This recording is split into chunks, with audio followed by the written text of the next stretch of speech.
Gente, boa tarde novamente, tá? Nós vamos iniciar aqui a nossa atualização, que eu não vou nem dizer que é uma aula, uma atualização sobre o processo de esterilização de materiais médico-hospitalares.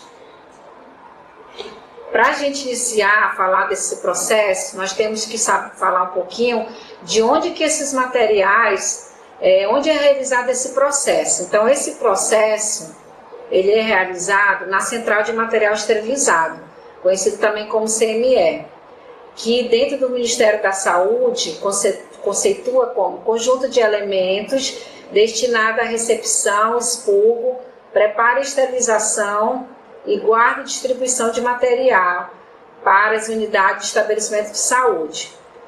E também para a Anvisa, é unidade funcional localizada no serviço de saúde, destinada ao processamento de produtos de saúde. Então, a classificação da CME, segundo a Anvisa, que é a Agência Nacional de Vigilância Sanitária, né, ela classifica a CME como classe 1, que realiza o processamento de produtos críticos sem lumen e em espaço interno, produtos semicríticos e de produtos não críticos, exclusivamente em ambulatório.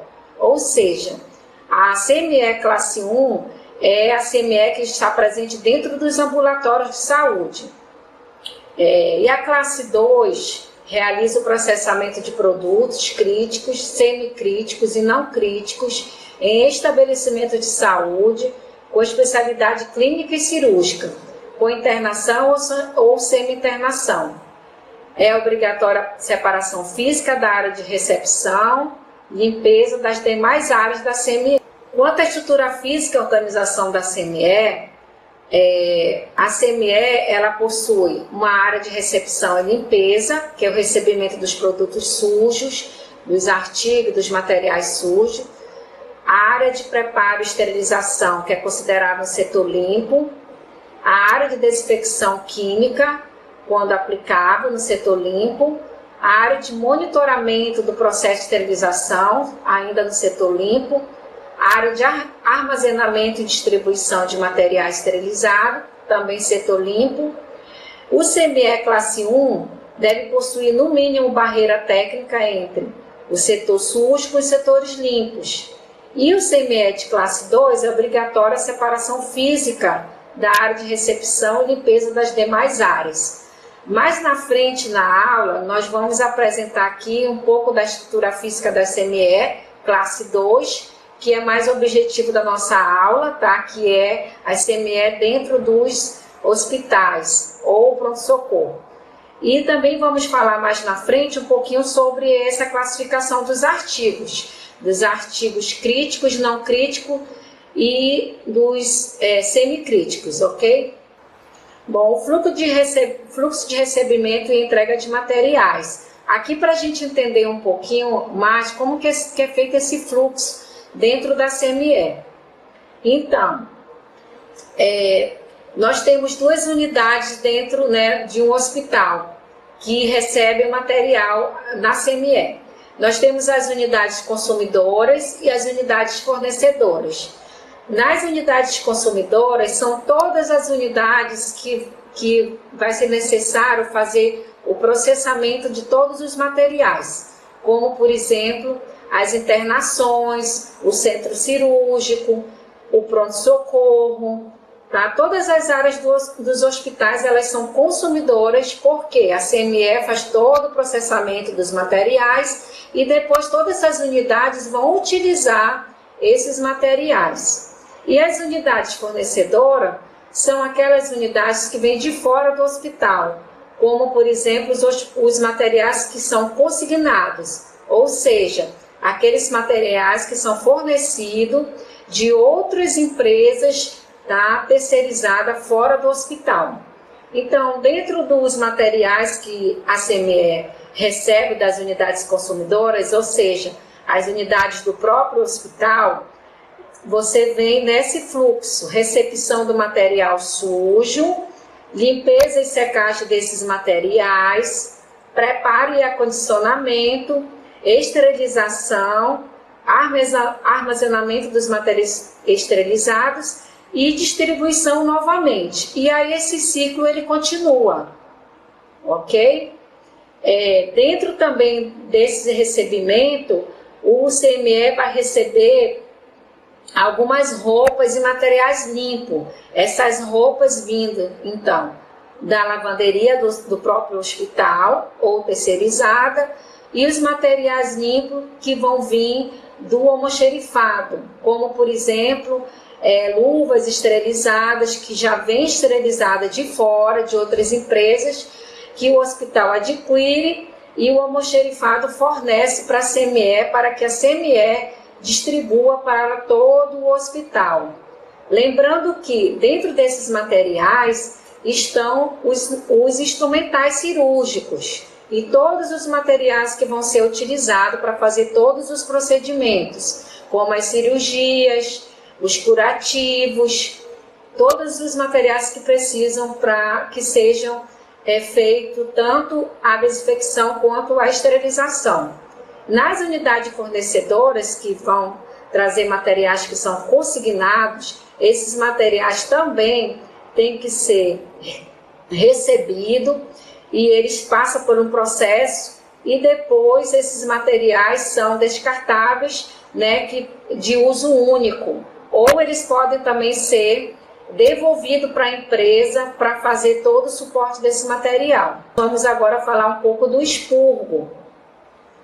O expurgo é o local onde é feita a limpeza do material.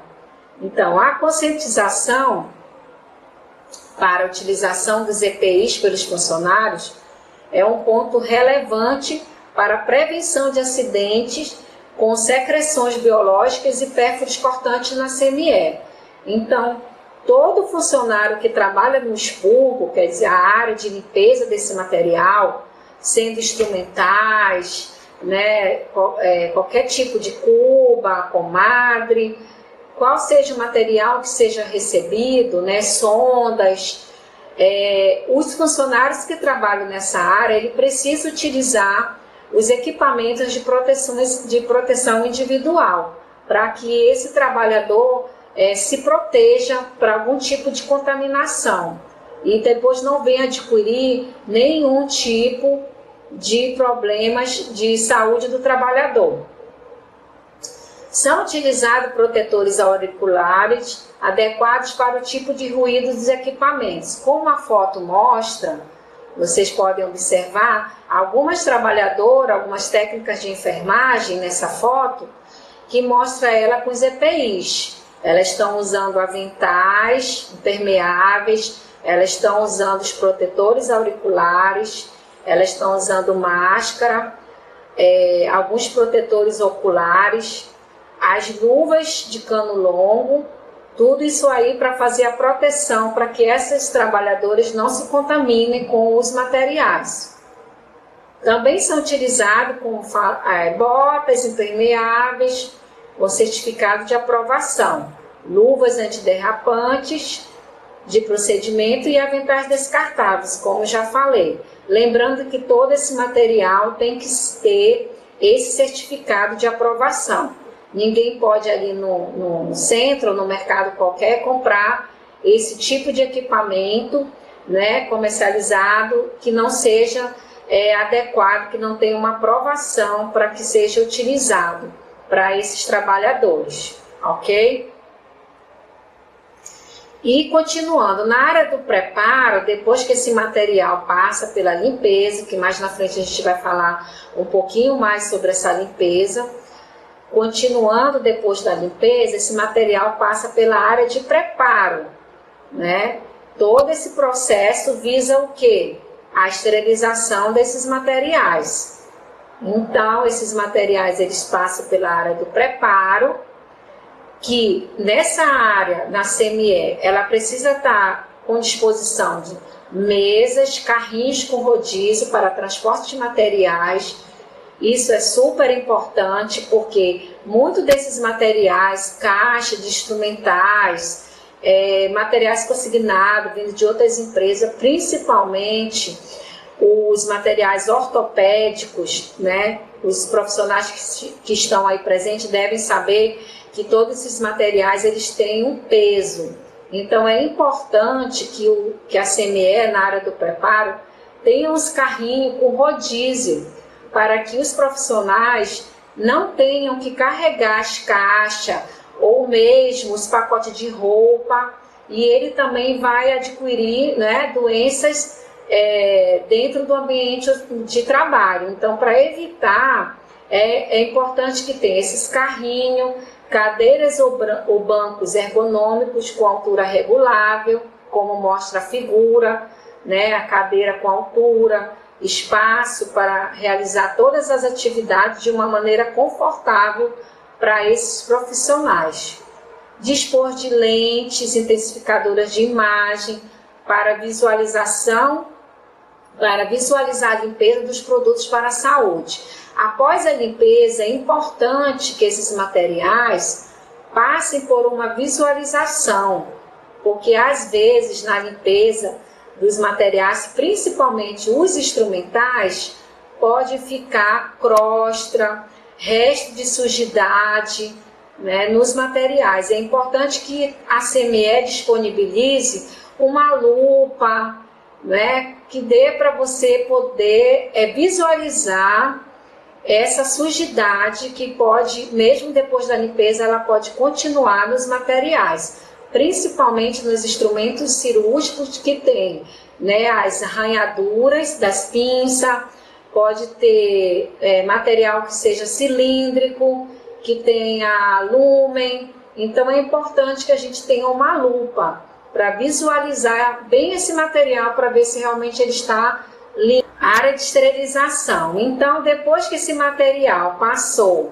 pela limpeza, ele foi recebido, ele passou pela limpeza, passou pela área de preparo, ele vai agora, né, foi feito todo o preparo dele, o acondicionamento nas embalagens, ele vai para a área de esterilização.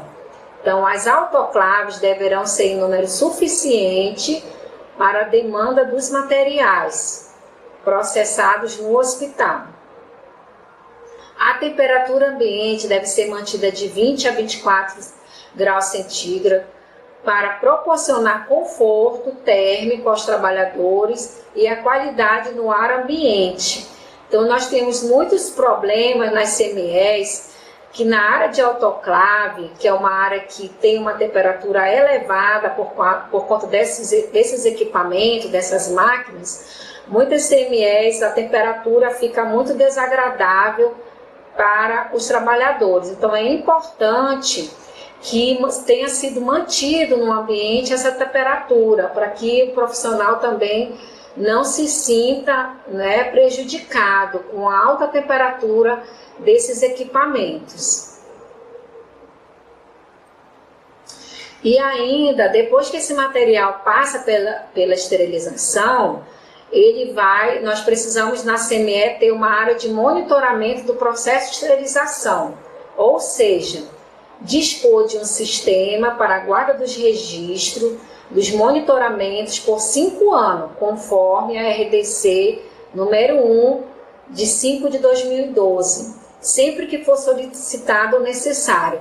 Então, quem quiser pode estar, né, verificando essa RDC, aonde ela fala todo, né, ela explica todo esse processo de guarda desses registros de esterilização. Porque se acontecer alguma coisa com esse material que foi esterilizado e o enfermeiro que trabalha na CME, que é o responsável, não guardar os registros, tá, dos lotes, do processamento das autoclaves, se acontecer algum problema com o paciente, se for detectado que houve uma falha no processo de esterilização e ele não ter como comprovar, pelo menos no período de 5 anos, esses registros, esse enfermeiro, esse profissional, ele pode até responder judicialmente.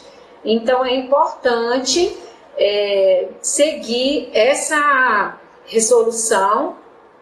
Quem quiser acompanhar melhor essa resolução, consultar, mas aqui fica, né, o registro, que é importante a gente manter toda essa documentação do processo de esterilização dentro das CMEs, para que nós, enfermeiros, nós possamos estar nos resguardando para futuros, né,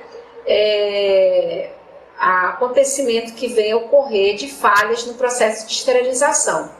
Na área de armazenamento e distribuição, depois que o material ele é feito todo o processo de esterilização, então esse material ele segue para uma área de armazenamento novamente e distribuição. Então essa área ela tem finalidade de centralizar todo o material processado, esterilizado, para posterior distribuição às unidades consumidoras, como a gente já falou, né, lá no início. Deve ser um local exclusivo de acesso restrito, não podendo ser área de circulação. Ou seja, lembra que a gente falou lá no início, a CME não pode ter uma área que seja de círculo do mesmo trânsito do material, o trabalhador que fica no material lá na área de expurgo, que é o material contaminado, ele não pode ter acesso com o material esterilizado que fica guardado na área de armazenamento e distribuição. Então, a área de distribuição, ela deve ser mantida limpa e seca com luz solar direta, ok? Para evitar mofos, tá? Sujidades, precisa também ser feita uma boa limpeza, ok? Então, agora, depois que a gente deu essa pincelada, né, porque eu não poderia falar do processo de esterilização sem falar um pouquinho onde esse processo acontece. Então, agora nós vamos falar um pouquinho mais específico sobre esse processo de esterilização, ok? Seguindo esse processo de esterilização, eu quero deixar aqui para vocês bem claro que o que nós vamos falar aqui, nós vamos respeitar o que está escrito na RDC Anvisa, número 15, de 15/3/2012. Então, todo profissional que atua em CME e centro cirúrgico precisa conhecer essa RDC. É a última RDC, tá? Que ela fala sobre limpeza, desinfecção e esterilização, né, do reprocessamento de produtos de uso único no Brasil, tá? É a nossa RDC de Anvisa que está até o momento em rigor, ainda não tem uma outra RDC mais atual do que essa. Então, tudo que a gente falar daqui para frente, nós vamos estar falando, também já foi falado algumas coisas sobre a RDC, certo?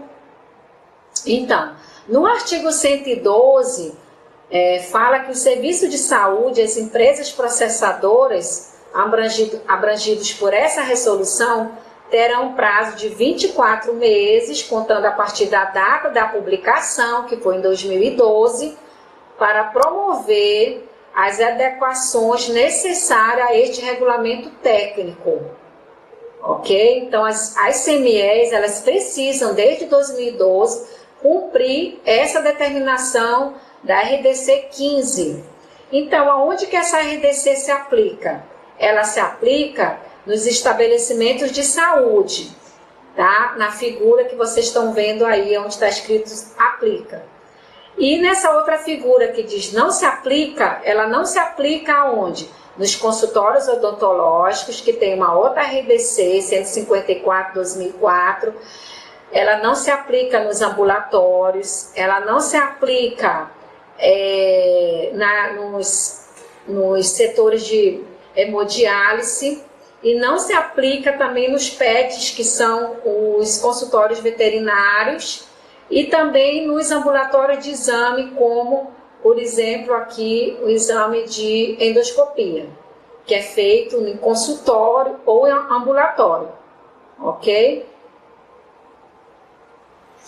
Então, dentro do fluxo do processo de esterilização, nós temos aqui o fluxo que ele né, de limpeza, o primeiro passo para você fazer uma esterilização no material. Para que essa tua esterilização fique 100%, o primeiro passo é limpeza, segundo passo, inspeção, terceiro passo, preparo, quarto passo, esterilização, quinto passo, armazenamento e sexto passo, distribuição. como a gente já falou um pouco desse fluxo. Aqui a gente só vai detalhar mais um pouco ele. Então, a limpeza desse material, ela é super importante, tá? Não existe esterilização e nem desinfecção de material sem a limpeza, tá? E a pré-limpeza é também super importante. Eu até coloquei aqui nessa figura, como vocês estão vendo, um POP, e eu também vou logo avisando que essa aula que eu estou aqui com essas figuras que vocês estão vendo, foi permitido pela professora Kazuko Graciliano. A professora Kazuko, ela é uma pós-doctor na área de esterilização da USP de São Paulo, é uma amiga que já esteve aqui com a gente na UEA. Lembrando aqui para vocês que eu, como professora dessa disciplina, nós já fizemos a primeira pós de Centro Cirúrgico e CME aqui na UEA, nós estamos na segunda turma, e a professora Kazuko, que eu não sei se alguém aí conhece, ela é doutora nessa área de esterilização, ela já esteve aqui com a gente na nossa pós, e ela deixou todo esse material e ela falou para mim, professora Gisele, você pode usar esse material, não tem problema nenhum. Por isso que eu estou usando e também deixo claro para vocês que eu tenho autorização de autoria, né, da professora Kazuko para me usar essa aula. E aqui nessa aula, nessa imagem, a gente tem um POP de limpeza, que esse POP pode ser produzido em todos os estabelecimentos, né, hospitalares. Como vocês estão vendo aí, esse POP que foi feito pela professora Kazuko, ela coloca aí o POP de limpeza, imersão para fazer uma pré-umecção desse material, ou seja, para que essa sujidade do material não fique impregnada nos materiais, porque quanto mais você deixa o teu material em cima do balcão, no centro cirúrgico ou da CME, com material orgânico, ou seja, com sangue, com todo tipo de secreção, né, oriunda do procedimento, principalmente cirúrgico, pode ser um pus, uma secreção purulenta, uma secreção sanguínea, urina, fezes, seja o tipo de secreção ou excreção que seja, se essa sujidade ela ressecar no material, vai dar mais problema para você fazer a retirada e fazer a limpeza desse material. Então é importante que você faça a imersão logo em seguida ao uso desse material. Não deve ser deixado o material em cima do balcão para ele ressecar. Você vai ter dificuldade para fazer a limpeza e posteriormente esse material ele pode ficar, né, com crostras, né, com outras sujidades que fiquem difícil retirar do material. Lembrando também uma informação que tanto eu quanto a professora Kazuko, nós somos membros, tá, e sócias da SOBEC, que é a Sociedade Brasileira de Enfermeiros de Centro Cirúrgico Central de Material e Recuperação Pós-Anestésica. Quem não conheceu, já deixo aqui a dica, SOBEC, SOBECC. É uma sociedade de São Paulo, que ela fornece tanto materiais, revistas, e ela também lança um livro, que lançou em 2017, onde tem tudo isso que eu estou falando, tá? Que é uma das literaturas também que eu consultei para montar essa atualização.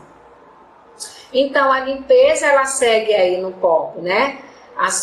Com a limpeza manual, tá? Essa limpeza manual que a gente vai ver mais na frente, como que ela deve ser feita, o enxágue, a limpeza automatizada, tá? O enxágue em água potável, o enxágue complementar, principalmente naqueles materiais que vão ser feito implante, tem que ser usada uma água, se possível, esterilizada, a secagem e a inspeção desse material, ok?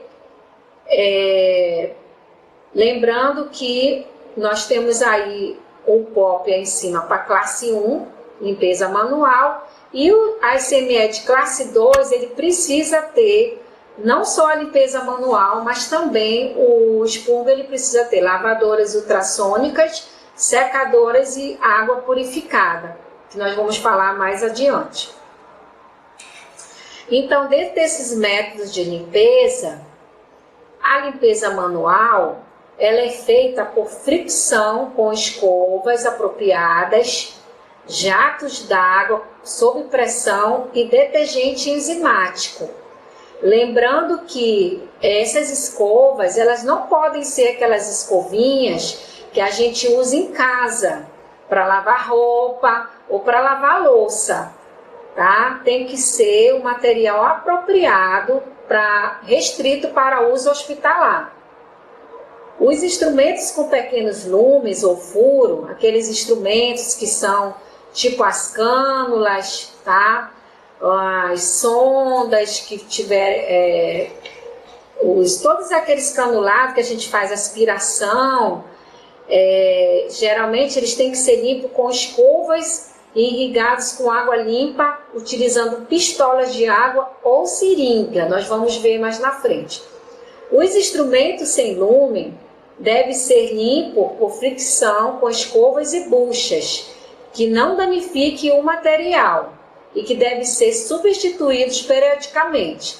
Como eu já falei, lembrando que essas escovas e buchas tem que ser material adequado para os materiais hospitalares. Não pode ser aquela esponja que a gente usa em casa para lavar louça, ok? E a limpeza automatizada, ela minimiza a exposição do profissional aos micro-organismos, melhora a efetividade da limpeza e aumenta a produtividade. Permite a padronização do procedimento de limpeza. Nós sabemos que nem todos os CMEs e todos os expurgos têm a disponibilidade da limpeza automatizada.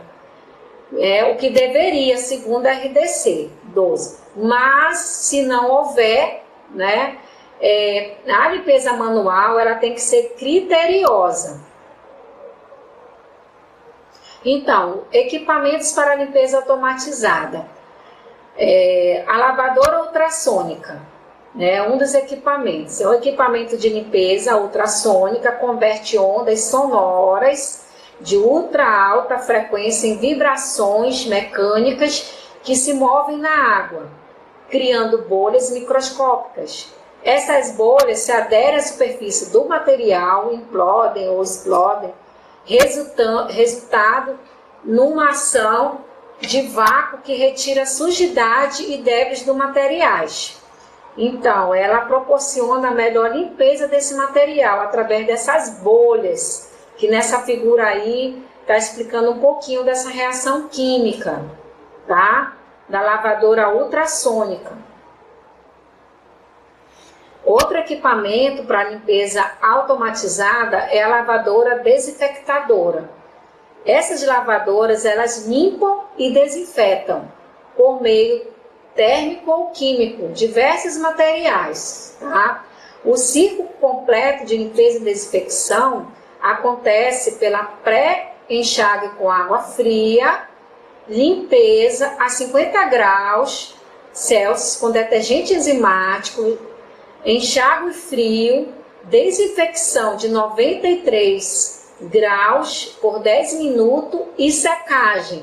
Então, esse material na lavadora desinfectadora, ele já sai seco, tá?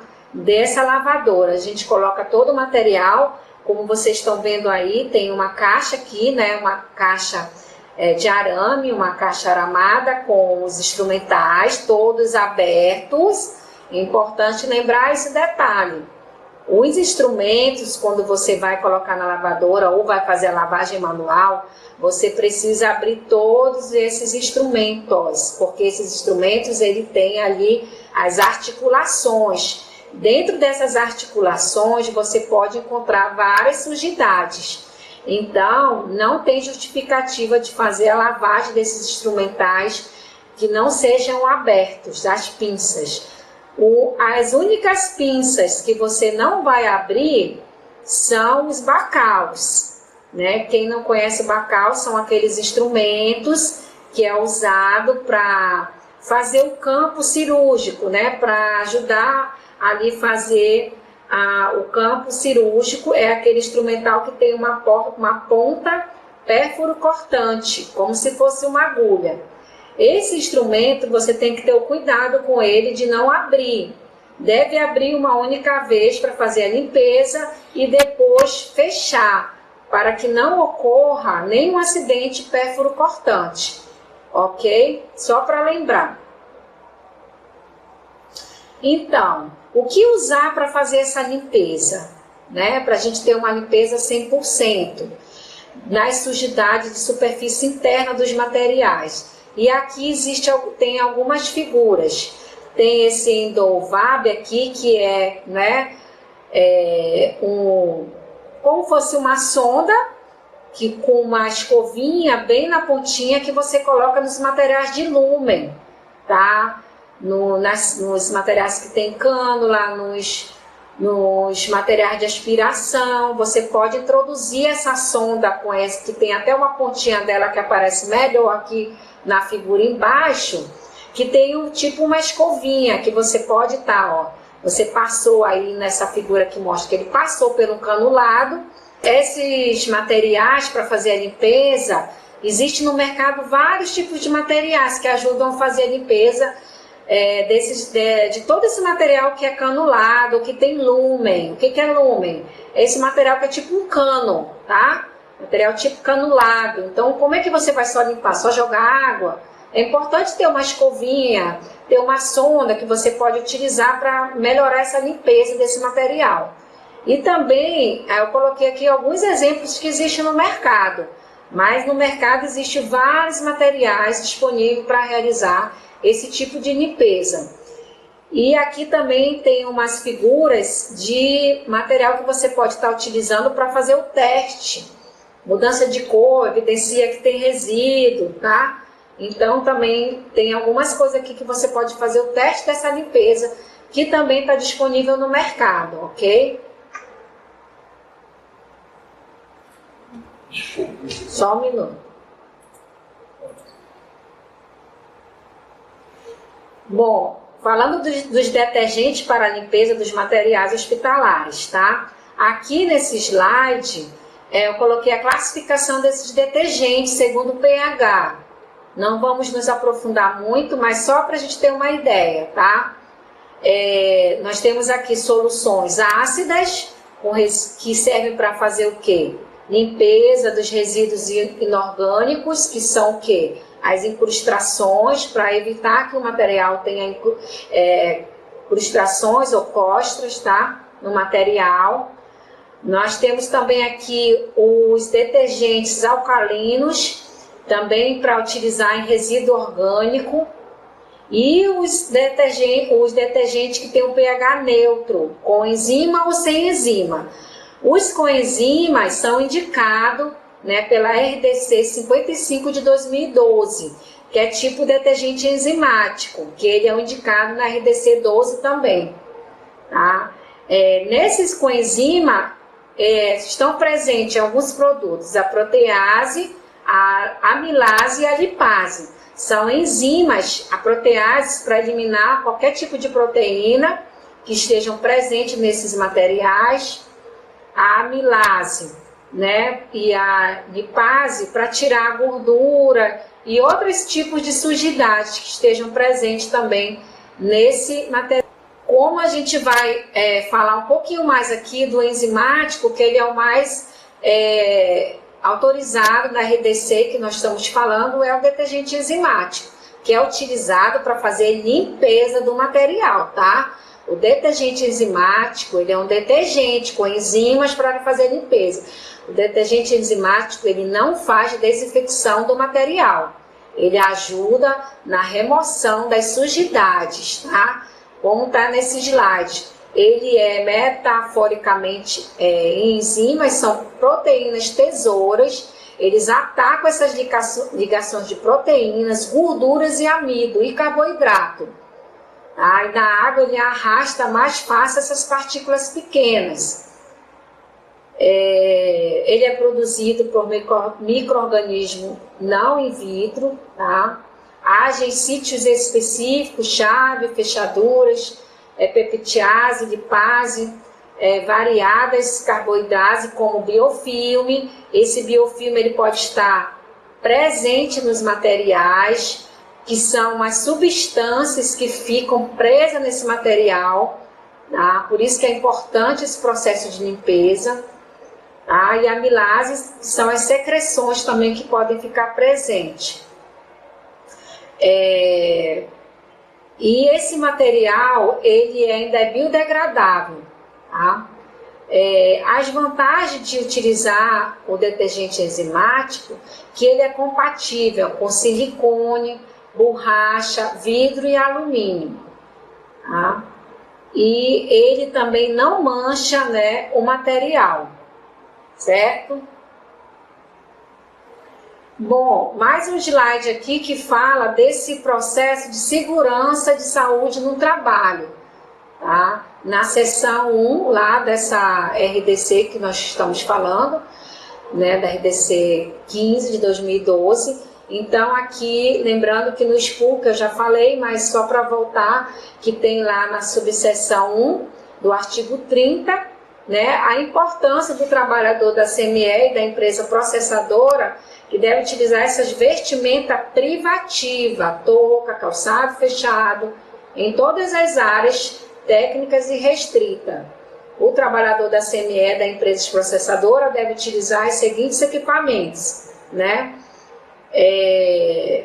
que são o gorro, como mostra essa figura, a máscara, a luva canulada, os aventais protetores, certo? Usar as CPI sempre para fazer essa proteção do trabalhador.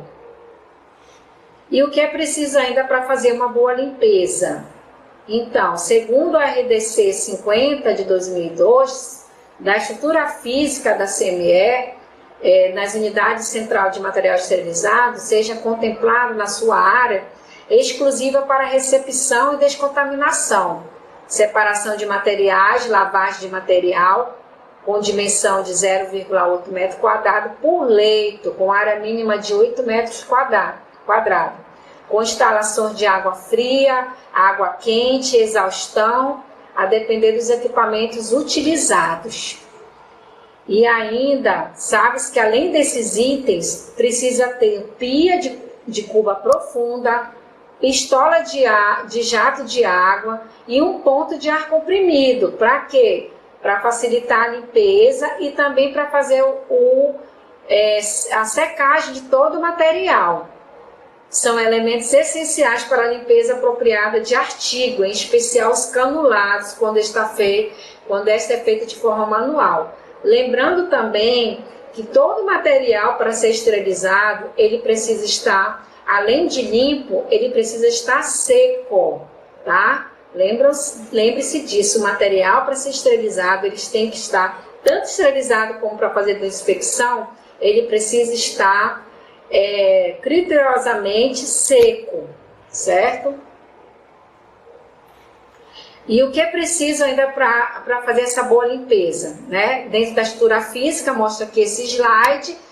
Nessa figura, a gente vê aí uma pistola de ar comprimido lá na parede. É necessário para fazer tanto a limpeza dos canulados como a secagem dos canulados através do ar comprimido, tá? A pia com a cuba profunda, todas as pontas para você colocar nos canulados, todo esse material é necessário. Então, para a limpeza, os fatores importantes que vão falar da ação da limpeza, está o quê? Dentro desse círculo, a limpeza manual, né, ou a limpeza automática, os detergentes que você vai utilizar, o tempo dessa limpeza, conforme o fabricante indicar, né? E a temperatura da água, que também é importante para fazer essa limpeza, principalmente nas máquinas automatizadas, como é o caso da termodinâmica. E ainda para falar do enxágue desses materiais, não se pode deixar de falar do enxágue sem falar da água. A água que seja utilizada na CME, ela tem que ter um tratamento. Por quê? O enxágue dos produtos para a saúde deve ser realizado com água que atenda os padrões de portabilidade definidos em normatização específica, com o parágrafo único. O enxágue final de produtos para a saúde críticos, utilizado em cirurgias de implantes ortopédicos, oftalmológicos, cirurgias cardíacas, neurológicas, deve ser realizado com água purificada. Então, deve ter um tratamento dessa água na CME. Por quê? No mínimo potável filtrada, conforme a portaria 518, de 25 de março de 2014. O ideal é que a água seja desmineralizada, tirado todos os minerais, ou uma osmose reversa. Por quê? Porque a água ela possui cálcio, magnésio, clorofosfato dissolvido. Esses minerais calcificam e danificam ou mancham o material. Vocês estão vendo aí uma figura que mostra uma pinça com mancha. Essa mancha ela pode ser causada pela água. Fora isso, também esse material pode ter ferrugem, crosta, ferrugem, e aí o que acontece com essa pinça? Ela acaba se rompendo, ela se quebra por conta desses minerais que ficam sendo depositados nesses instrumentais. Por isso que essa água deve passar por um tratamento. Não pode ser aquela água da torneira que a gente usa em casa, que seja utilizada para fazer o enxágue dos materiais numa CME, certo? E agora a gente vai falar um pouco das embalagens para esterilização. As embalagens que a gente pode utilizar para esterilização, dentro da RDC, você pode estar utilizando os containers rígidos, tá? Que ele tem uma válvula e filtro, como mostra a figura, uma caixa. Esses containers rígidos nada mais é do que uma caixa retangular, que mostra aí na figura, que ele possui uma válvula e um filtro. Papel crepado, papel grau cirúrgico são mais indicados, tá? Papel grau cirúrgico ele é muito indicado porque ele tem um filme transparente que você pode estar observando o material que está dentro dessa embalagem. Porque o papel grau crepado ele não é tão indicado quanto o papel grau cirúrgico. Vocês também têm uma figurinha desse papel crepado, nessa figurinha de uma caixa com invólucro desse papel azul, porque você não consegue ver o que tem dentro da embalagem, tá? Então, quando você não consegue ver, o que os estudos falam? Que você não consegue ver o que está dentro da embalagem, você, às vezes, para saber o que tem, você pega a embalagem e fica palpando, tá? Você já deve ter visto alguém palpando uma embalagem, querendo ver o que tem dentro da embalagem, né? E aí, o que faz quando você fica palpando a embalagem? Você pode danificar a embalagem, não perceber que está danificada, e depois essa embalagem pode ser usada no procedimento cirúrgico ou em outro procedimento hospitalar. E quando eu danifico essa embalagem, o que acontece com o meu material? O meu material ele vai ficar contaminado, ele não é mais considerado estéril. Então, por isso que o papel grau cirúrgico ele é mais indicado, porque você pode ver o que tem dentro da embalagem e você não fica palpando essa embalagem, que também não é indicada você ficar palpando o material esterilizado. Deve ser acondicionado nas prateleiras ou nos armários e depois você usar esse material, sem estar manipulando muito esse material. Abrir mesmo só na hora do procedimento, certo?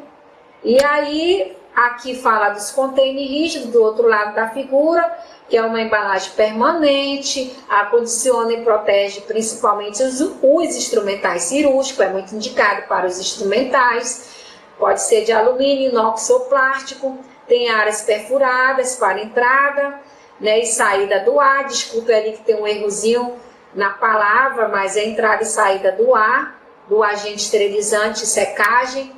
Não recomendado que se utilize outras embalagens dentro do container. Então, o container você coloca os instrumentais. Não é para você colocar outra caixa lá dentro ou outra embalagem, certo? As vantagens: economia de tempo no preparo, pois dispensa etapa de dobradura de embalagem, segurança no transporte e manuseio, alta resistência, mecanismo de lacre, compatibilidade com o método de esterilização mais utilizado no hospital, prazo de armazenamento longo, reutilizável. As desvantagens das caixas rígidas ou container: alto custo, necessidade de espaço físico para guardar, possíveis problemas de secagem, necessita de cuidado em relação a filtros microbianos. Essas caixas, esses containers, aqui em Manaus, nós já temos em alguns hospitais que utilizam esses containers.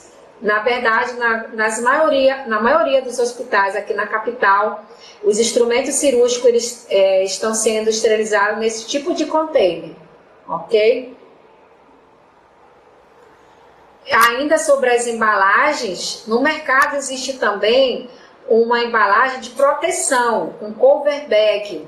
Não tem aquela proteção que a gente faz às vezes no aeroporto, nas malas? Então, esse cover bag, ele serve para fazer uma cobertura plástica, né, depois da esterilização, em algumas embalagens, como as caixas ou mesmo os pacotes de tecido. Eles podem ser feito essa cobertura plástica. Para quê? Né?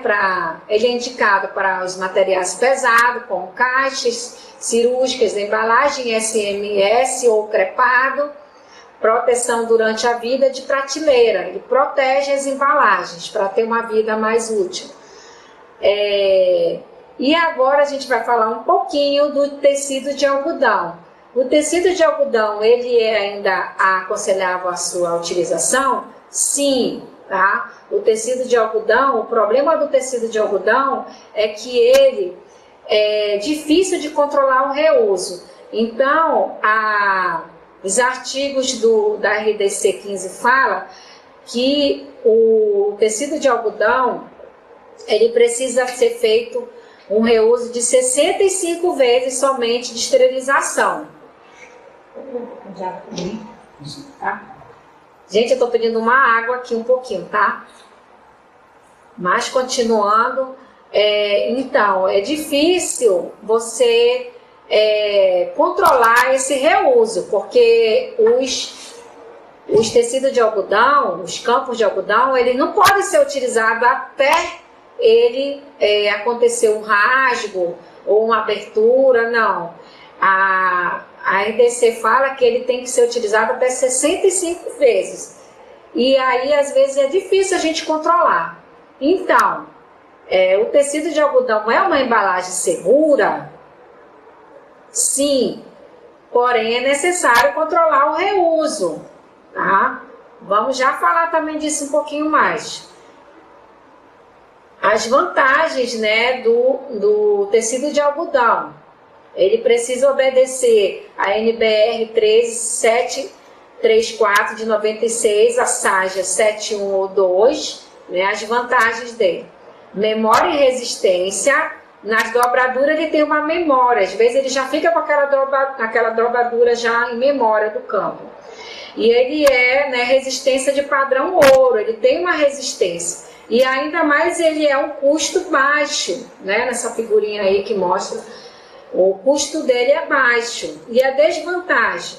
É difícil o controle dos 65 reuso, né? E ele também é restrito ao vapor, quer dizer, ele só pode ser esterilizado através do vapor, das autoclaves de vapor. E aqui eu trouxe como controlar o reuso do campo de algodão, tá? Então, aqui tem, considerando que um campo de algodão duplo, utilizado como embalagem para material utilizado na assistência à saúde, seja reprocessado pelo menos 5 vezes por semana, um mês, então, eu vou ter 4 semanas vezes 5, 20. Então, eu tenho 20 reprocessamentos por mês. Em um mês, né, eu tenho esses 20 reprocessamentos. Em 3 meses, eu tenho 60 reprocessamentos, tá?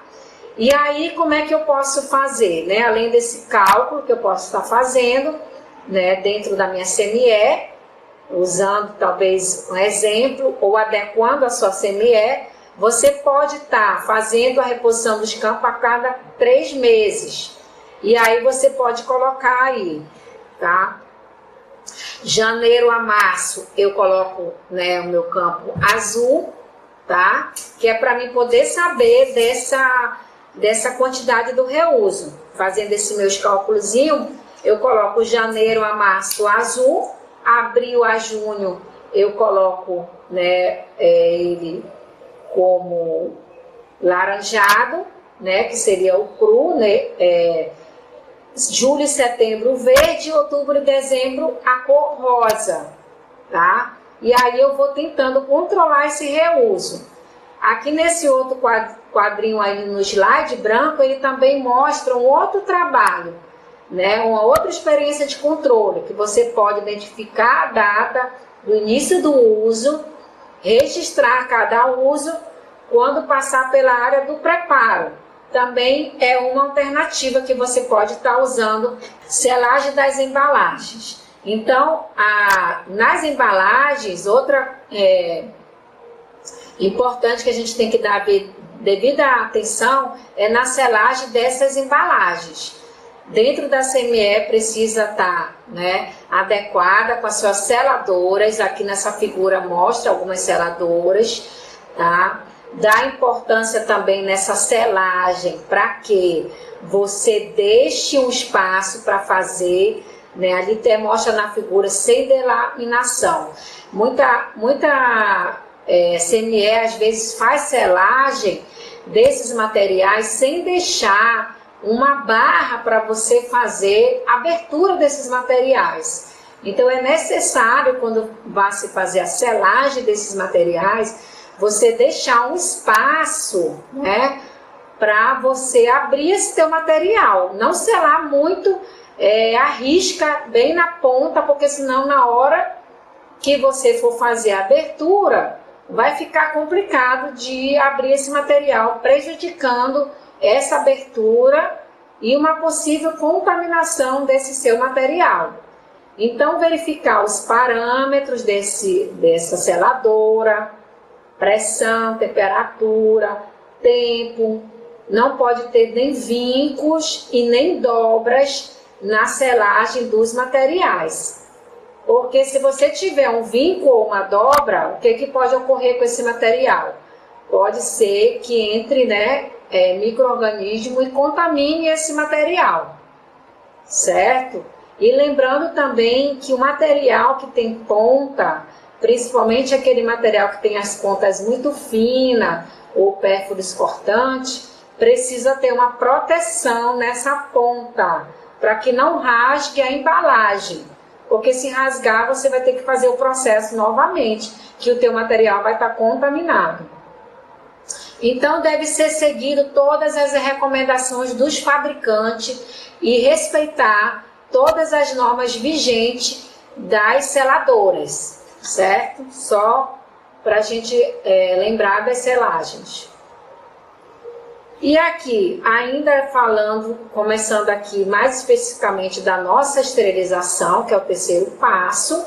Então, depois que eu limpei, eu acondicionei, eu preparei, né, o meu material, ele vai ser esterilizado. E os métodos de esterilização, né, eles são termos resistentes, através da autoclavação, que é do autoclave, e os termos sensíveis, também que podem ser automatizados. Na nossa realidade, na maioria dos hospitais, tanto na capital como no interior, o meio de esterilização mais comum é o autoclave, que é o termo resistente, tá? Só lembrando aqui que mostra nessa figura que não é mais permitido no Brasil a esterilização por estufas, tá? Nas repartições, estabelecimentos de saúde, principalmente nos hospitais, tá? Não é mais utilizado, tá? E a RDC 15, que não se esteriliza mais material hospitalar em estufa. E também na RDC número 8, de 27 de 2 de 2009, aqui no hospital, aqui no Brasil, não é mais permitido a esterilização por agentes químicos. Eu não sei se vocês lembram, teve um surto, né, de infecção por utilização de materiais de cirurgias, né, através de cânulas, que são as cirurgias através de cirurgias endoscópicas, né? Então, teve um surto e não é mais permitido no Brasil fazer a esterilização por produtos químicos, como o glutaraldeído, o ácido peracético e outros tipos de agentes químicos. Não é permitido mais no Brasil. Para a esterilização dos termos sensíveis, porque nós sabemos que os materiais termorresistentes, temos como exemplo os materiais, né, os instrumentais cirúrgicos, mas nós temos vários materiais dentro dos hospitais que são termosensíveis, né, como alguns endoscópios, né, materiais para fazer endoscopia. E aí, para esses materiais termosensíveis, existe, né, os equipamentos através do óxido de etileno, vapor a baixa temperatura e formaldeído, gás plasma de peróxido de hidrogênio, tá, que é o Sterrad, que aqui em Manaus nós temos alguns hospitais, uns 2 hospitais que possuem o equipamento pelo plasma de peróxido de hidrogênio, que é o Sterrad, que tem alguns hospitais aqui particulares aqui em Manaus que eles possuem essas máquinas. Nos hospitais públicos, pelo menos até onde eu sei, né, não existe nenhum desse tipo de equipamento de material termosensíveis ainda, mas eu espero que mais daqui a um tempo a gente já tenha esses equipamentos, certo? Então a gente vai falar um pouco do que é a nossa realidade, que são os equipamentos de autoclaves, tá? Que o autoclave ele é feito a esterilização por vapor, que condensa e desprende, né, 524 calorias que estavam armazenadas no vapor, e é um calor latente que através disso, desse vapor, dentro dessa câmara, que faz a esterilização desse material, certo? E ainda aqui dos métodos físico-químicos, óxido de etileno, vapor plasma de peróxido de hidrogênio, vapor a baixa temperatura, como eu já falei. E os parâmetros para o autoclave, tá? Os parâmetros para o autoclave, no pré-vácuo, material, superfície de densidade embalados, a temperatura desse autoclave ela pode estar em 134 graus em 4 minutos ou em 121 graus em 15 minutos. E ainda existe também para alguns materiais um ciclo expandido, como o ciclo para prions, que prions é uma proteína que pode ficar em algum dos materiais, principalmente quando é feito as cirurgias neurológicas que têm contaminação por essa proteína. Então precisa fazer um ciclo mais expandido de 134 graus a 18 minutos, certo? E aqui ainda mostra, para a gente fazer esterilização, a gente precisa dos indicadores químicos, para a gente colocar e verificar essa esterilização nos autoclaves. E aqui eu trouxe alguns desses indicadores químicos. A classe 1, que tem as tiras impregnadas, né, com tinta termoquímica, que muda de coloração quando exposto à temperatura. Todos os profissionais, né, que trabalham em CME e centro cirúrgico conhecem. Essa tiras impregnadas a gente conhece como a fita teste, que a gente coloca no material, né, em cima das embalagens, e aí a gente observa se mudou de cor após a esterilização ou não. Lembrando que, se não mudou de cor, o que a gente tem que fazer com esse material? Devolver para passar novamente no processo de esterilização. Isso é sério, tá? Não se deve utilizar material aonde o indicador químico não tenha mudado de cor, seja lá qual for, certo? Então aqui tem várias classes desses indicadores, tem os integradores que você coloca dentro do pacote de roupa, né, que é o teste Boydick, que é a classe 2, que testa a eficácia do sistema de vácuo na autoclave, do pré-vácuo, uso diário no primeiro ciclo sem carga, na temperatura de 134 graus, por 3 a 4 minutos sem secagem. Classe 3, controla o único parâmetro de temperatura pré-estabelecida.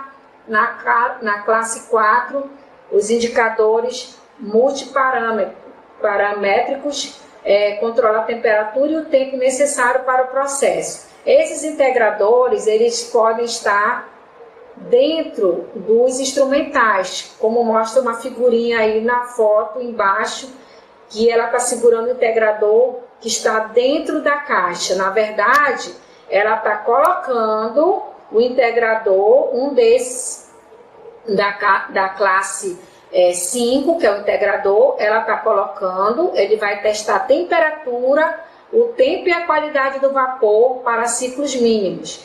Então, ela está pegando esse integrador, que é essa fitinha pequena, colocando dentro da caixa dos instrumentais. E ele vai ser feito o acondicionamento dele, concluído o processo da embalagem, e vai ser levada para o autoclave. Lá no centro cirúrgico, quando for o instrumentador, ou o técnico de enfermagem circulante, ou o próprio cirurgião, quando ele for abrir essa caixa, ele vai verificar esse integrador, se esse integrador mudou de cor ou não. Como vocês podem ver na figura lá embaixo da figura, mostra que ele tem uma bolinha amarela. Quando ele passa no autoclave, ele tem que ficar com a bolinha escura, meio que azul marinho. Se quando ele abrir a caixa, essa bolinha não tiver mudado de cor, o que ele tem que fazer? Devolver para a CME, porque esse material não tem a garantia de que foi realmente esterilizado. Mesmo que a classe 1, que é a fita teste, tenha mudado de cor, mas o integrador químico dentro da caixa do material não tiver mudado de cor, esse material ele não deve ser utilizado, certo? Não tenho a garantia de que esse material realmente, ele pode ter entrado no autoclave. O que pode ter acontecido? O autoclave pode estar com algum problema no pré-vácuo, ou na secagem, ou no vácuo, né? Então ele precisa ser reajustado, certo? Aqui eu coloquei uma polêmica da aula da professora Kazuko, que ela fala do controle do teste Boydick, dos indicadores biológicos e dos indicadores químicos, da classe 5 e 6, que ela pergunta se eles atestam a segurança do ciclo de autoclavação. Então, o que vai testar, né? Realmente constatar que esse material teve uma boa esterilização, se ele realmente está estéril. O que a gente deve observar? Se essa câmara, todos os parâmetros do autoclave, o ponto frio da câmara, todos os materiais chegam à temperatura requerida para esterilização ao mesmo tempo, então deve-se ver toda a parte da temperatura, de todos os parâmetros de pré-vácuo, de temperatura, de resfriamento da câmara, tá? E fazer o teste biológico. O teste biológico, vocês estão vendo essas ampolinhas aí, ele sim que vai comprovar realmente se esse processo foi feito com sucesso. Os indicadores e os integradores, eles só indicam que passou pelo processo, mas quem indica mesmo que foi feita uma real esterilização são os testes biológicos. Então, aqui mostra o teste Bodic, como é que ele tem que ser colocado no material, vocês estão vendo aí, figura mostra vários campos e o teste Bodic é colocado dentro do pacote e levado para a autoclave para fazer esse teste. E aí você vê embaixo que ele entra com uma corzinha amarela, o teste Bodic, e ele tem que sair com toda essa cor dele, a visualização positiva, numa cor só. Ele não pode sair com um pouco amarelo ou o teste manchado. Ele tem que sair com toda aquela cor dele, toda a cor mudada íntegra, de mudança de coloração, certo? Os indicadores biológicos, temos primeira, segunda e terceira geração, tá? E aí você vê na foto que ele precisa ser colocado nas incubadoras para fazer essa leitura. Então você deve colocar ele no primeiro ciclo da autoclave, né, no primeiro ciclo, e deixa um na incubadora para fazer o teste, e depois você compara, né, se houve crescimento, né, nesse meio de cultura ou não. Existe no mercado hoje vários tipos de incubadora para realizar esses testes, certo? E agora respondendo a pergunta aqui da colega lá de... Da Anori Luciana, que perguntou se esterilização tem prazo. Luciana, olha aí, esterilização, que é até uma polêmica nas aulas da professora Kazuko também. Esterilização tem prazo, né? É uma polêmica. Aí ela responde, e essa resposta, viu, Luciana, não é minha não, viu? É de vários trabalhos de pesquisa, tá? Feito no Brasil, de vários acompanhamentos nacional e internacional sobre esterilização, certo? E aí ela diz que não tem prazo de esterilização. O que se tem hoje em dia, o que se sabe dentro de todas as pesquisas científicas é que a esterilização ela precisa de alertas, tá? Como assim? Essas embalagens, elas precisam ter biobarreiras, selagem hermética e resistente, transporte e armazenamento que garantam a integridade da embalagem e da selagem. Definitivamente, não há geração espontânea de micro-organismos no material quando ele é esterilizado e ele é bem protegido e bem conservado, ok? Eu até trouxe esse trabalho aqui, porque eu sabia que alguém ia poder querer falar dessa questão do prazo de validade. Mas não fiquem assim, achando que é só vocês que têm dúvida, não. Em todos os lugares, existem pessoas que têm dúvida quanto a essa questão do prazo de validade, tá? Muitas pessoas são resistentes e colocam dificuldade, tá? Eu já vi em várias situações que as pessoas estipulam prazo de validade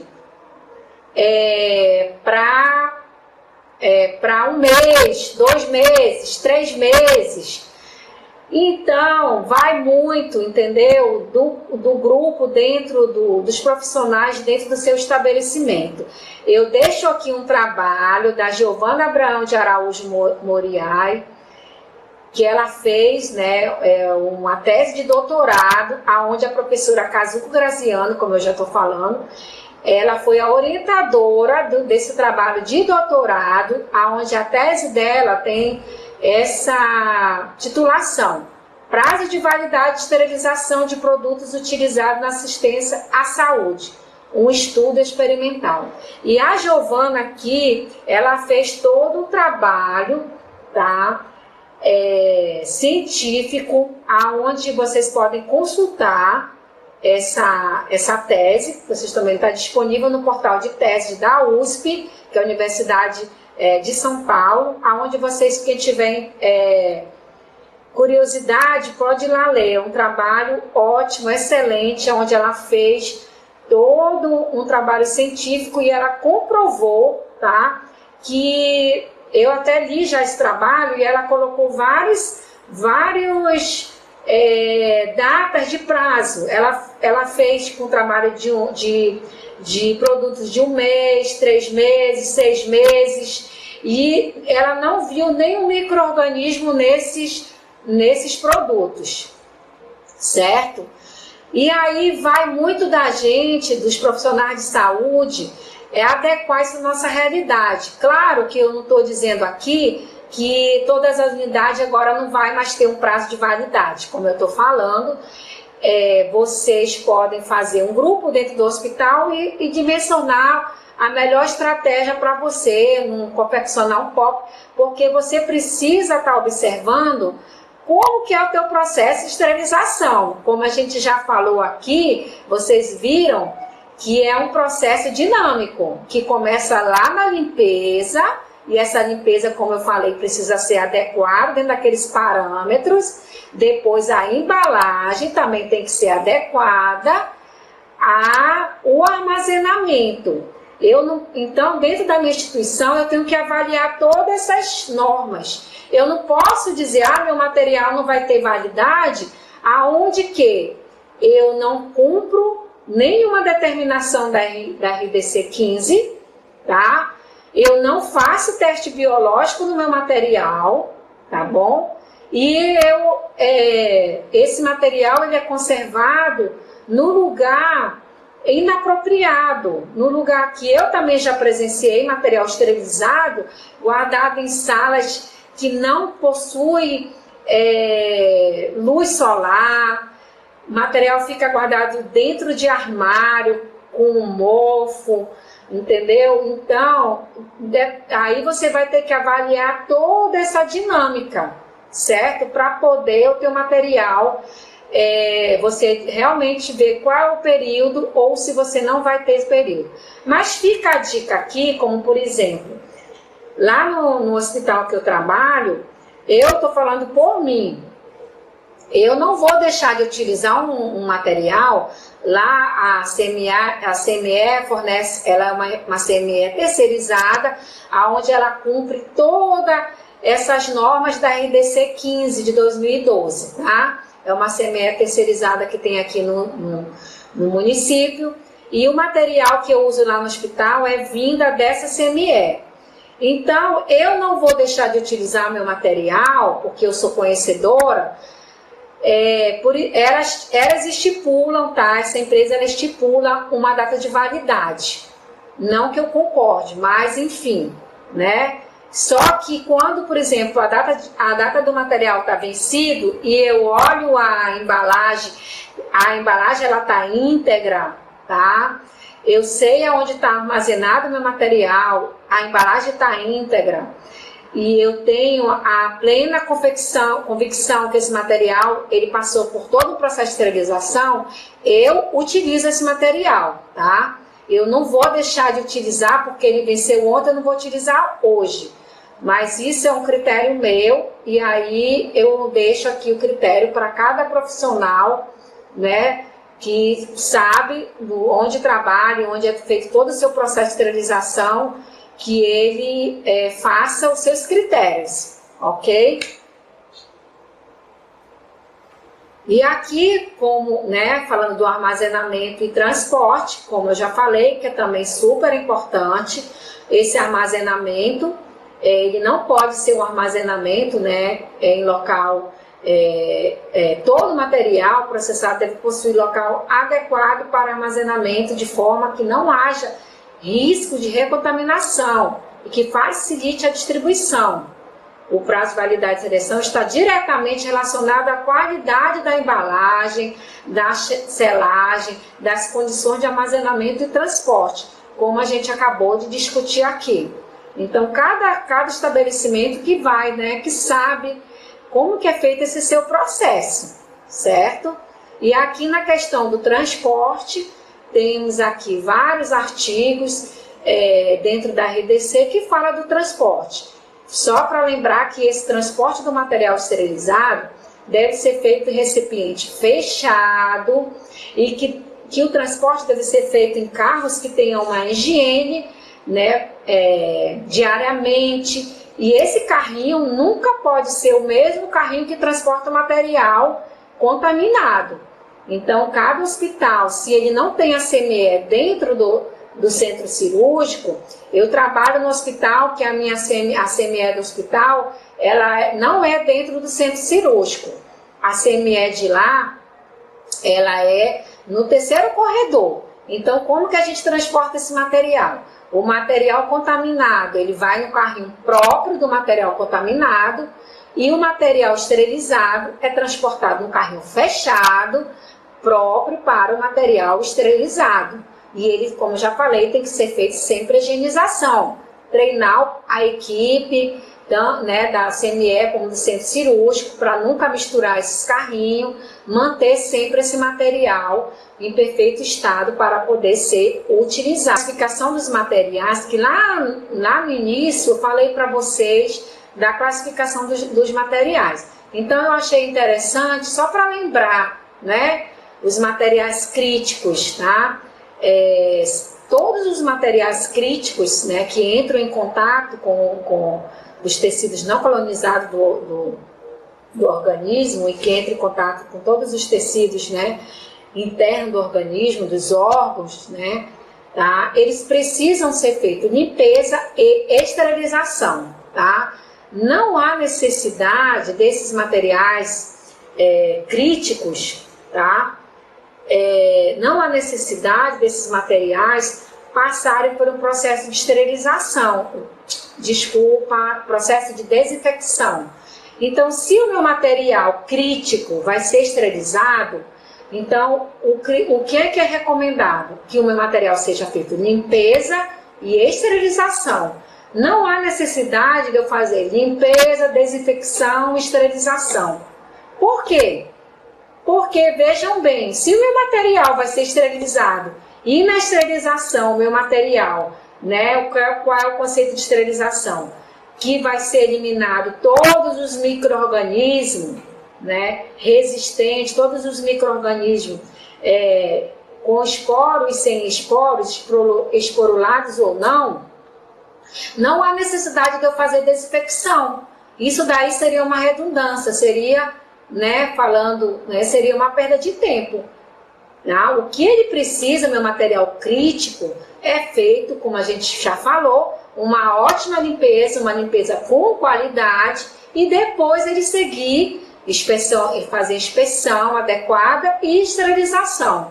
Já o material semicrítico, né, que vai entrar em contato com o tecido colonizado, que pode ser nas endoscopia, né, pode ser todo o material respiratório, né, material para fazer intubação, e aí, por exemplo, como o cabo do laringoscópio, ele precisa fazer uma limpeza, uma desinfecção, né, de alto nível, certo?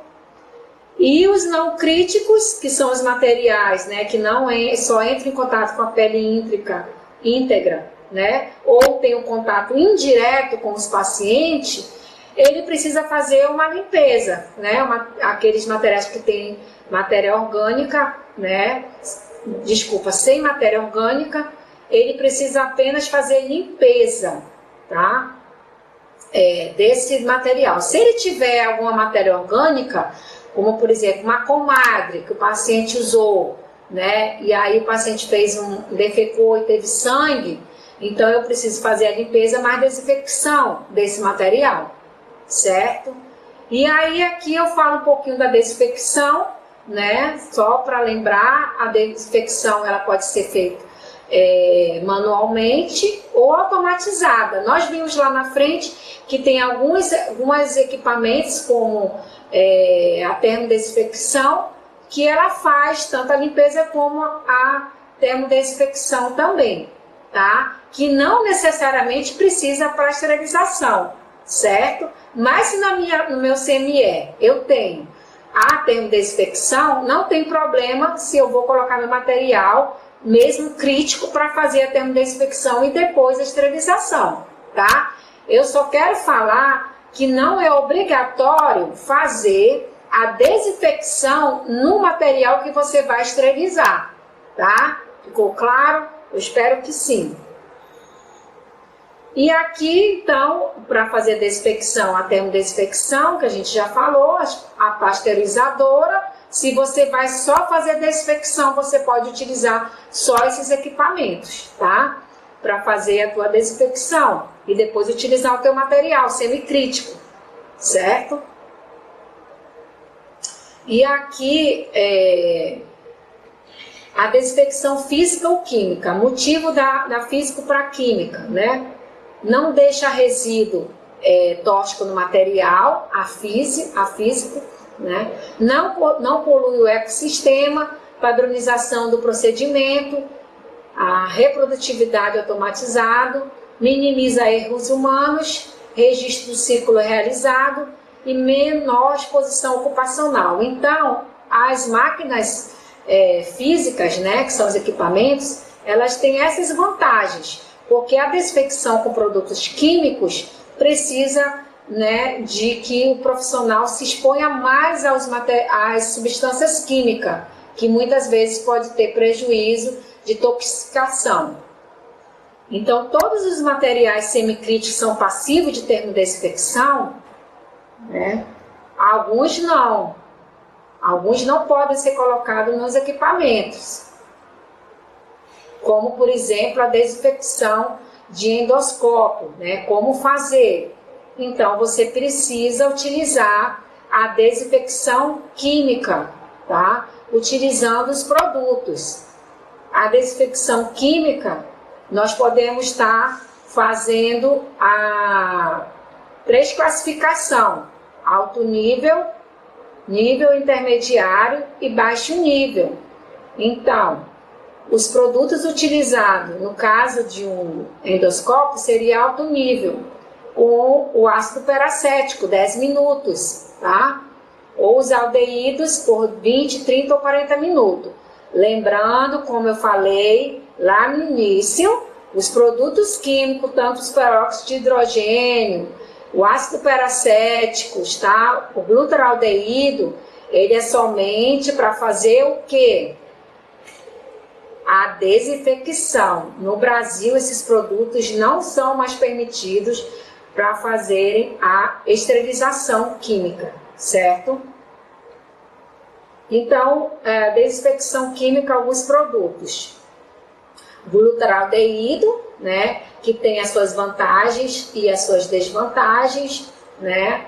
Ele é um produto que ele agride bastante o meio ambiente e também muita toxicidade, né, inalação para as pessoas e para os profissionais também que manipulam, tá? O ácido peracético, né, que conforme a RDC 35 de 2010 é o que está sendo mais recomendado, porque ele tem mais vantagens do que o glutaraldeído. Ele tem uma rapidez a partir de 10 minutos, estabilidade da fórmula, depende de 1 a 30 dias, não fixa matéria orgânica nem residual, fácil enxágue, que não é o caso do glutaraldeído. No glutaraldeído você tem que enxaguar bastante, porque se você deixar resíduo pode dar toxicidade em quem for utilizar o material, tá?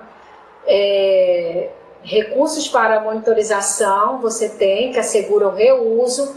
Tem disponível no mercado vários tipos de testes para você fazer com esse produto, o ácido peracético. e ele possui baixa toxicidade, certo? Então, esses são alguns produtos utilizados. Ainda aqui alerta da RDC 15 de 2012, tá? Sobre a sala de desinfecção. Ela precisa conter bancada com uma cuba para limpeza e uma cuba para o enxágue com profundidade de dimensionamento que permitam imersão completa do produto ou equipamento, mantendo distanciamento mínimo entre as cubas de forma a não permitir a transferência acidental de líquidos. Agora, lembrando que quando você vai colocar um material para fazer a desinfecção química, esse material tem que ter passado pelaquela limpeza, tá? Que a gente já falou, aquela limpeza, né? Íntegra, aquela limpeza com qualidade. Esse material ele precisa ser enxugado, ele precisa estar seco e depois você deposita, né, numa cuba, num recipiente que o material fique todo envolvido ou todo submerso, tá? Não é para colocar o material aparecendo ele fora da solução, certo? E por que você deve enxugar? Porque você imagina, você lava o material com a água, que eu não sei se essa tua água vai estar aquela água de qualidade. Lembra da água que a gente falou?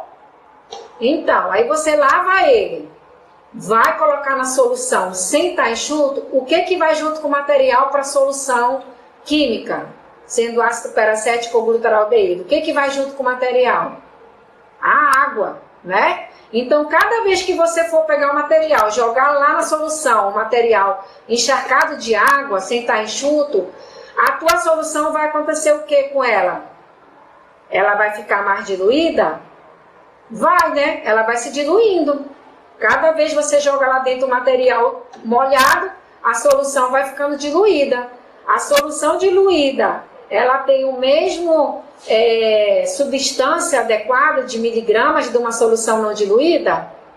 Não tem, né? Então você vai diluindo a solução, ela não vai ter o mesmo rigor da solução que você preparou.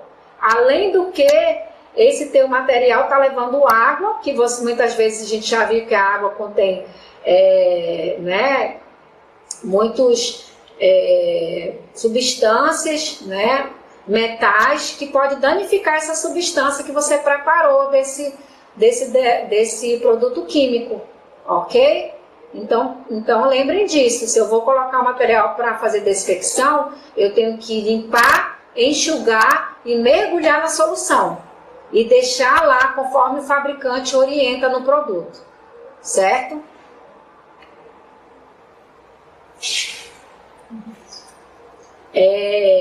A desinfecção ainda do nível intermediário, tá?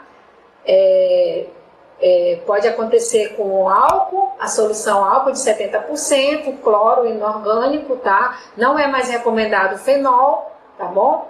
E a desinfecção de baixo nível, você também pode estar utilizando quaternário de amônio. Isso daí é o nome da substância, não são o nome comercial.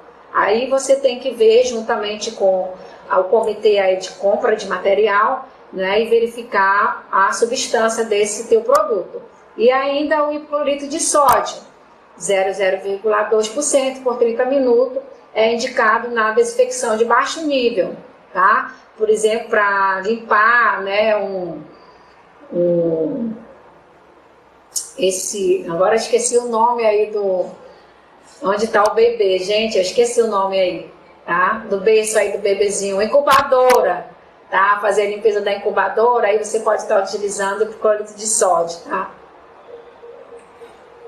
Bom, ó, terminou. Então é isso, gente. Aqui tá a referência, tá? A referência do que eu utilizei, como eu falei para vocês, eu usei aqui a professora Graciano, tem essas 4 referências, 5 referências, e bem aqui na figurinha mostra o livro da professora Graciano. Eu tive o prazer de ganhar esse livro dela autografado, tá? Esse livro dela é Enfermagem em Centro de Material Esterilizado, tá? Que ela publica vários e vários trabalhos, artigos científicos, tá bom? Então, fica aí a referência dessa aula, ok? Essa aula ela está disponibilizada, tá? E aqui eu agradeço a atenção aí de todos. Me sinto muito honrada de estar falando para todos esses profissionais acadêmicos aí do interior. Agradeço o convite que me foi feito, tá? E aqui fica aqui para vocês essa frase aqui. Nunca desista, tá? Muito obrigado, então até a próxima.